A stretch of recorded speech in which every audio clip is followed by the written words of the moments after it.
Claudia and Jeremy, thanks so much for being here. It's a pleasure to be with you. Thank you. So I want to start with the basics about funding for libraries. The conversation in New York right now is all about budget cuts across the board, and obviously public funding goes into libraries. But Jeremy, I want to start with you. Can you lay out for our viewers how libraries are actually funded? Because I remember in my hometown, it was all about the municipality that funded it, and I'm wondering if state funding plays a role. How do we get there? Yeah, the state does absolutely play a role. The public libraries down the street from all your viewers are primarily funded locally, much like school districts are. State dollars make up less than 10% of your average public library's budget, but there's just shy of $100 million that the state invests each year.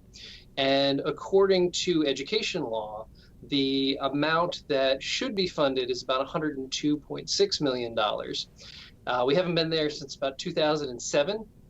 This year, the executive budget, the governor has proposed $87 million, which, simple math, that's awfully shy. It's actually 7.5% below last year's executive budget.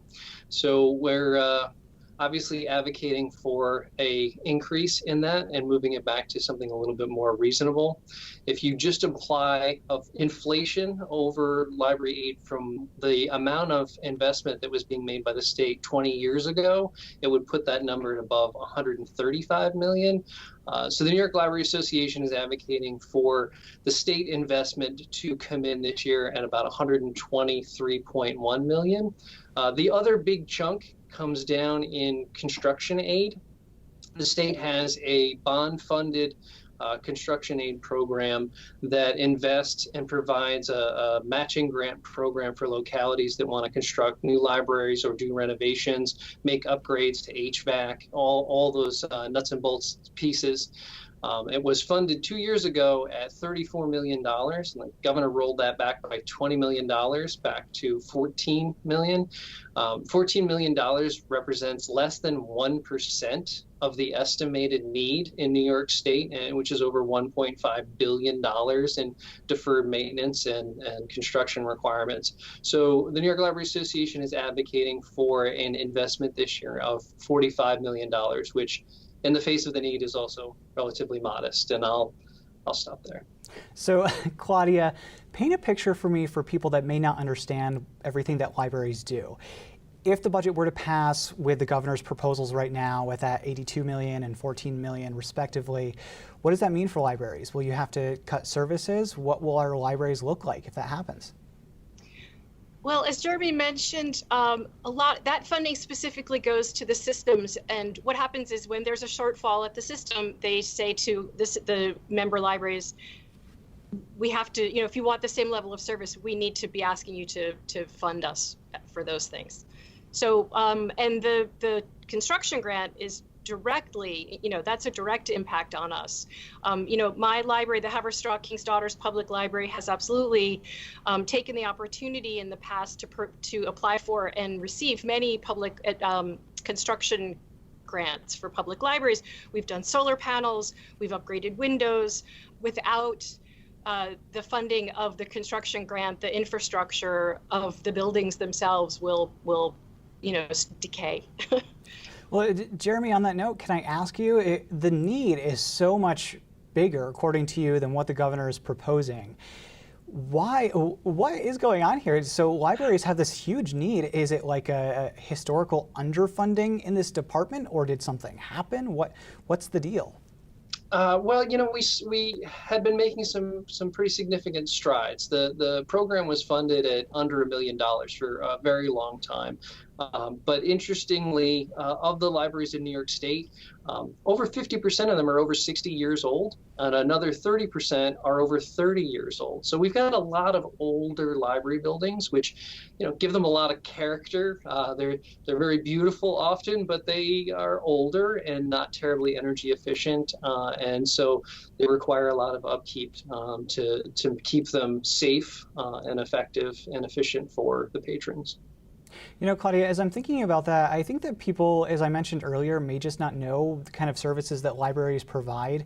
Can you go through them? Because people, and you don't have to do all of them, but I think that people, like me, admittedly, think of libraries as places where you go and you take a book out and you read it and you put it back. But in reality, as you and I both know, libraries provide plenty more services. Can you lay some of them out? Sure, happy to. So libraries in the last 20 years really have become a third space for people, a third place where it's not home, it's not work, it's another place to go. And so libraries have really pivoted in the COVID times, because what we've done is move so many of our programs, or all of our programming in the case of Haverstraws Public Library, we've moved our programs online, which is something we hadn't done. We had very much been a face-to-face, we're in the room together kind of situation. And so now you'll see public libraries and school libraries with YouTube channels and Facebook Live programming, so we can still have time together even though we can't be in the same room together. Libraries also are very much a learning space for people to come and experiment with different technologies like 3D printing. There are libraries that have laser cutting machines and sewing machines where people can really learn skills. We also provide all kinds of services for people who don't have technology in their homes. So access to computers, access to printing. We provide notary public services. We are passport locations where people can come, get their pictures taken, do their paperwork for passports. We're really, taking on a huge amount of sorry, I'm losing my thought, but they're public services. As you're talking about this, I was just thinking, I've been thinking of where to get my passport photo because I don't have a passport. Absolutely. And now I know that maybe my local library provides that. And that's a game changer for people to have this service. And just on that note, Jeremy, I'm wondering, so if the state cuts its funding to libraries and libraries want to keep the same level of services, the same staff and all of that, is it realistic to think that localities and municipalities can make up that lost revenue through raising taxes or getting revenue somewhere else? It seems like a big chunk of change to make up. Well, as Claudia pointed out, the bulk of the state funding is underwriting the system infrastructure and making so many of the things that make your library possible. And so those cuts impact the systems and their ability to provide those services. But much like the way funding works for our public schools, when funding is reduced at the state level, yes, they need to look to the localities to balance the budget. But for better or worse, we're all very familiar with the tax cap, which limits and applies to libraries that are going out for their levy. So it means that they're pinched in both directions. And then in the end, libraries are forced to reduce services, reduce hours, cut back on collection development, cut back on literally everything that they do in order to balance the books.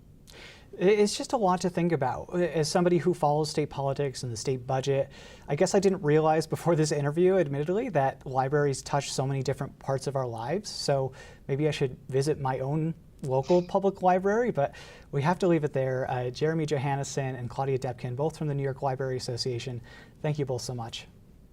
Thanks for having us. thank you.